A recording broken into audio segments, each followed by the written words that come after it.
Saint-Esprit de Dieu, inonde-nous de ta présence, inonde-nous de tes révélations, inonde-nous de ta sagesse, au nom puissant de Jésus. Amen. Famille en Christ, bonjour ou bonsoir, tout dépend de l'heure à laquelle vous allez méditer avec cette vidéo. Donc aujourd'hui, nous clôturons avec le livre de Matthieu, le chapitre 28. Sans plus tarder, je commence la lecture. Donc Jésus ressuscité. Après le sabbat, comme le jour commençait à poindre le dimanche matin, Marie de Magdala et l'autre Marie se mirent en chemin pour aller voir la tombe. Tout à coup, voici qu'il y eut un violent tremblement de terre. Un ange du Seigneur descendu du ciel s'approcha de la tombe, roula la pierre de côté et s'assit sur elle. Il y avait l'apparence de l'éclair, et ses vêtements étaient aussi blancs que la neige. Les gardes furent saisis d'épouvante. Ils se mirent à trembler et devinrent comme morts. Mais l'ange s'adressant aux femmes leur dit: « Vous autres, n'ayez pas peur. Je sais que vous cherchez Jésus qui a été ressuscité. Il n'est plus ici car il est ressuscité. » Donc, pardon, je sais que vous cherchez Jésus qui a été crucifié. Voilà. Il n'est plus ici car il est ressuscité, comme il avait dit. Venez voir l'endroit où il était couché, puis allez vite annoncer à ses disciples qu'il est ressuscité. Et voici, il vous précède en Galilée. Là, vous le verrez, voilà ce que j'avais à vous dire. Elle quittait le tombeau en hâte, tout effrayée, mais en même temps remplie d'une grande joie. Et elle courut porter la bonne nouvelle aux disciples. Et voici que tout à coup, Jésus vint à leur rencontre et leur dit: « Salut à vous. » Elle s'approchait de lui embrassait le pied et l'adorait. Alors Jésus leur dit: « N'ayez aucune crainte. Allez dire à mes frères qu'ils doivent se rendre en Galilée. C'est là qu'ils me verront. » Pendant qu'elles étaient en chemin, quelques soldats de la garde retournaient en ville pour faire au chef des prêtres leur rapport sur tous ces événements. Ceux-ci convoquaient les responsables du peuple et, après avoir délibéré avec eux, versaient aux soldats une forte somme d'argent avec une consigne. Avec cette consigne: « Vous raconterez que ces disciples sont venus pendant la nuit, qu'ils ont volé son cadavre pendant que vous dormiez. Si jamais l'affaire parvient aux oreilles du gouverneur, nous saurons lui parler et faire le nécessaire pour que vous n'ayez pas d'ennui. » Les soldats prirent l'argent et se conformaient à ces consignes. Cette version des faits s'est propagée parmi les Juifs où elle accourt jusqu'à aujourd'hui. Et voilà le dernier test, la souveraineté du ressuscité. Les 11 disciples se rendirent en Galilée sur la colline que Jésus leur avait indiquée. Dès qu'ils l'aperçurent, ils l'adoraient, mais ils ne surent que penser. Alors Jésus s'approcha d'eux et leur parla ainsi: « J'ai reçu tout pouvoir dans le ciel et sur la terre. Allez donc dans le monde entier, faites des disciples parmi tous les peuples, baptisez-les au nom du Père, du Fils et du Saint-Esprit, et enseignez-leur à obéir à tout ce que je vous ai prescrit. Et voici, je suis moi-même avec vous tous les jours jusqu'à la fin du monde. » Amen, amen, amen. Sans plus tarder, nous passons à la méditation. Donc, dans les versets 1 à 7, les femmes se sont levées tôt pour aller à la tombe. Et elles y ont rencontré l'ange qui leur a annoncé la résurrection de Jésus. Cela nous montre l'avantage de se lever tôt. Pas pour aller voir la tombe, car Jésus n'y est plus, mais pour prier. Job 38, le verset 12 nous demande si depuis que nous existons, nous avons déjà commandé le jour, si nous avons montré sa place à l'aurore. Donc l'aurore, en fait, c'est la transition entre la nuit et le jour. Lorsque nous prions, donc, lorsque nous sommes en contact avec Jésus, voilà, puisque toutefois que nous prions, nous sommes dans la présence de Dieu. Voilà. Donc lorsque nous prions avant le jour, nous recevons des révélations. Nous commandons le jour en annulant les attaques des agents des ténèbres. Vous pouvez lire Romains 12, 13. En fait, les agents des ténèbres opèrent pendant la nuit. Et les œuvres, donc leurs œuvres, tout ce qu'ils ont dit, se manifeste pendant la journée. Donc, pour une personne qui se lève avant le jour pour prier, elle annule la réalisation de ces œuvres-là, donc de ces projets des agents des ténèbres. Faisons donc l'effort de ne pas dormir toute la nuit jusqu'au lever du soleil sans prier. Et donc aussi dans ce texte, l'ange a annoncé une bonne nouvelle à des personnes qui aimaient Jésus. Que Dieu fasse pareil pour nous par rapport à une situation ou toute situation que nous voulons voir changer à tous les niveaux de notre vie. Et aussi qu'il envoie son ange menacer nos oppresseurs et nos détracteurs et qu'il leur annonce que nous ne sommes plus là où eux, ils nous avaient mis. Mes sœurs, nous voyons également que les femmes qui étaient à Golgotha lors de la crucifixion de Jésus étaient encore celles qui se sont levées tôt pour aller voir sa tombe. Ces femmes ont cru à la parole de Jésus quand il leur a dit de son vivant qu'il allait ressusciter 3 jours après sa mort. Et elles sont restées en fait attachées à Jésus, même après sa mort. Elles sont restées attachées à cette parole en laquelle elles ont cru. Elles sont restées fidèles à Jésus. Nous devons donc avoir une confiance absolue en notre Dieu et nous attacher à toute parole qu'il nous donne, peu importe comment les autres vont réagir. Femmes mariées, vous devez aussi croire en vos maris, c'est-à-dire croire en leur potentiel, en leur projet. Vous devez aussi être fidèles. Vous devez aussi vous lever tôt, donc avant tout le monde, pour prier pour votre foyer, parce que vous devez savoir que vous êtes la base de ce foyer-là. Un foyer qui prospère, il est en bas une femme de prière, une femme de foi. Alors mon souhait pour vous, c'est que vous soyez le pilier de votre foyer et que aucun agent des ténèbres ne puisse venir le détruire. Voilà. Mais ne faites pas comme de ces femmes qui, lorsque le mari même vient leur parler d'un projet, elles n'ont que des paroles négatives pour le décourager, pour le démoraliser. Et c'est aussi la raison pour laquelle, mes sœurs, vous devez choisir, donc vous devez confier le choix de votre conjoint à Dieu. Ne pas choisir son mari au hasard. Mais il faut confier à Dieu afin que Dieu même te donne le mari qu'il te faut. Pas forcément le mari que ton cœur veut. Parce qu'il peut ne pas être le mari qu'il te faut. Homme marié, donc toutes ces choses qui ont été précitées ne vous sont pas interdites non plus. Voilà. Vous aussi, vous devez être de bons chefs de famille.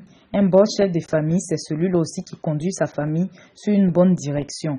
Voilà, vous aussi là, Dieu ne vous interdit pas de prier, Dieu ne vous interdit pas de vous lever tôt pour prier aussi, pour intercéder aussi pour votre famille, de prier même en famille, de regrouper même la famille un jour dans la semaine ou 2, ça dépend de votre disponibilité, pour que tout le monde prie et apprendre aussi à vos enfants à prier. Parce que nous sommes dans un monde tellement terrible maintenant que franchement, seule la prière, seule la présence de Dieu peut vraiment nous aider dans ce monde-là. Dans ce texte également, il est dit que Jésus, donc l'ange a dit aux femmes que Jésus précède ses disciples en Galilée. Ça veut dire Jésus lui-même, il y va avant que ses disciples le trouvent là-bas. Ce qui veut dire que lorsque Dieu nous donne une parole, lui-même, il a déjà tout disposé.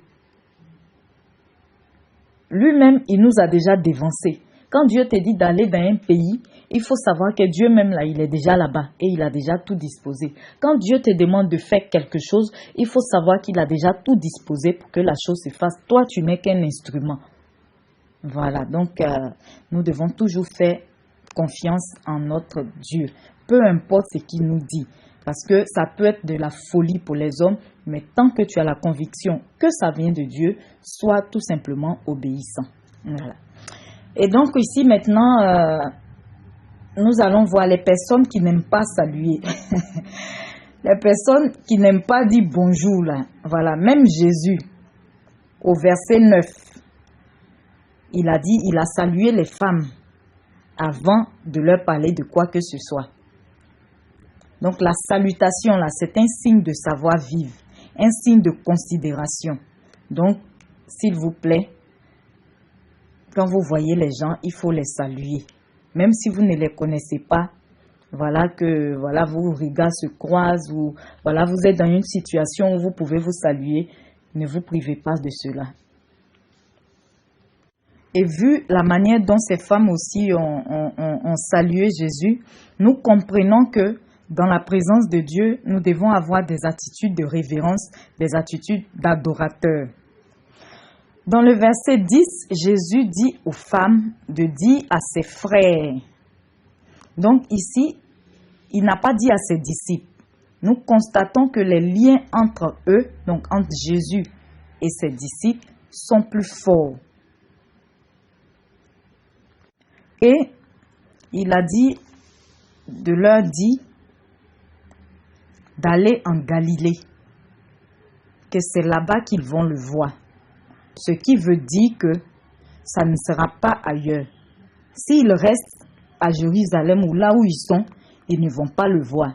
Mais c'est en Galilée, qu'ils le verront. Alors, mon frère, ma soeur, quand Dieu te donne une parole, respecte-la à la lettre. Peu importe les circonstances et les oppositions. Car Luc 1, 37 nous dit « Rien n'est impossible à Dieu ». Voilà. Et il ne faut jamais essayer de rajouter ta touche si c'est que Dieu t'a donné. Et il ne faut jamais essayer d'aider Dieu par rapport à ce qu'il t'a dit. S'il te dit une parole, il sait déjà comment tout exécuter. Toi, tu suis seulement à la lettre ce qu'il t'a dit, c'est tout. Dans les versets 11 à 14, pendant que les femmes allaient annoncer la bonne nouvelle aux disciples, les gardes aussi, qui avaient été témoins des faits à la tombe, allaient porter cette nouvelle au chef des prêtres pour qui c'était une mauvaise nouvelle. Et ces derniers ont mis un mensonge en place pour dénigrer et accuser faussement les disciples de Jésus qui n'étaient même pas encore au courant des faits. Ça veut dire qu'eux-mêmes là, ils n'étaient même pas encore au courant que Jésus était ressuscité. Ils ont déjà mis un délit sur eux pour dire qu'ils sont allés voler le corps de Jésus. Eux-mêmes là, ils ne savent même pas que le tombeau est vide encore. Voilà comment vous pouvez être accusé de quelque chose, d'une situation que vous ignorez. Ça veut dire que vous êtes là tranquille quelque part. Voilà la police qui vient vous arrêter. On vous donne même un délit. Le motif pour lequel on vous arrête là même. Vous-même, vous ne comprenez rien dans ça. Voilà le monde dans lequel on est. Vous devez aussi faire très attention que tout le monde ne soit pas au courant de ce que vous faites, des décisions que vous prenez, de ce que vous recevez. Parce que ce n'est pas tout le monde qui se réjouira avec vous. Il y en a qui essaieront de vous détruire, il y en a qui essaieront de vous empêcher de posséder de ces choses-là. Et ça, les agents des ténèbres sont très spécialisés dans ça. Toujours là à nous empêcher de rentrer dans nos grâces, de posséder tout ce que Dieu nous donne. C'est pourquoi nous devons tout le temps être en prière. Dans le verset 15, nous voyons comment l'image d'une personne peut être injustement salie auprès de certaines personnes qui gardent cette sale image en mémoire pour toujours. Vous voyez par exemple là, on dit que cette nouvelle de les disciples ont volé le corps de Jésus là. C'est cette nouvelle-là qui s'est propagée jusqu'au jour en tout cas où ce livre-là a été écrit. Et même cette nouvelle encore, on peut dire jusqu'à nos jours, parce que les Juifs, ils ne croient toujours pas, en tout cas la religion juive, là, ils ne croient toujours pas en Jésus. Ils ne prennent toujours pas Jésus comme le Messie. Donc vous voyez comment généralement, on dit que quand on disperse quelque chose à un carrefour, voilà, ça s'en va. La nouvelle se répand. Maintenant, si c'était une fausse information, on ne peut plus récupérer tout ce qui est parti. Les gens ont retenu, il y en a qui sont partis, qui ne seront pas là pour venir savoir que c'était un mensonge et que voici la vraie vérité. Et pour ces personnes-là, c'est cette mauvaise information-là qui retiennent. Point barre. Évitons donc les calomnies, les accusations injustes et gratuites. Et si nous avons véhiculé une fausse information sur quelqu'un par ignorance, nous devons laver l'image de cette personne lorsque nous nous rendons compte de notre erreur. Dans les versets 16 et 17, les disciples se sont basés sur ce que les femmes leur ont dit pour aller en Galilée. Parce que Jésus n'est pas apparu à ses disciples, hein, c'est aux femmes qu'il a dit, va dire à mes disciples, allez dire à mes disciples de me trouver en Galilée. Et les disciples se sont basés sur cette parole-là pour nous dire quoi? Que Dieu ne nous parlera pas toujours directement pour les choses qui nous concernent. Il peut passer par n'importe qui. Mais vu que 1 Jean 4, 1 nous dit de ne pas ajouter foi à tout esprit, nous devons confier à Dieu toute parole qui nous est donnée afin que Dieu nous convainque si cela vient de lui ou non. Parce que c'est pourquoi je dis ça. Ça ne veut pas dire que toutes les paroles qui vont venir te donner, ça vient forcément de Dieu ou bien c'est la vérité. C'est pourquoi toi-même tu dois prier. Quand on t'annonce une parole, toi-même tu dois prier pour que le Seigneur, si ça vient de lui, lui-même il va te convaincre pour savoir que ça vient vraiment de lui. Si ça ne vient pas de lui, tu vas voir que ton cœur ne va pas vraiment accepter cette parole-là. Jésus nous dit dans le verset 18 qu'il a reçu tout pouvoir dans le ciel et sur la terre.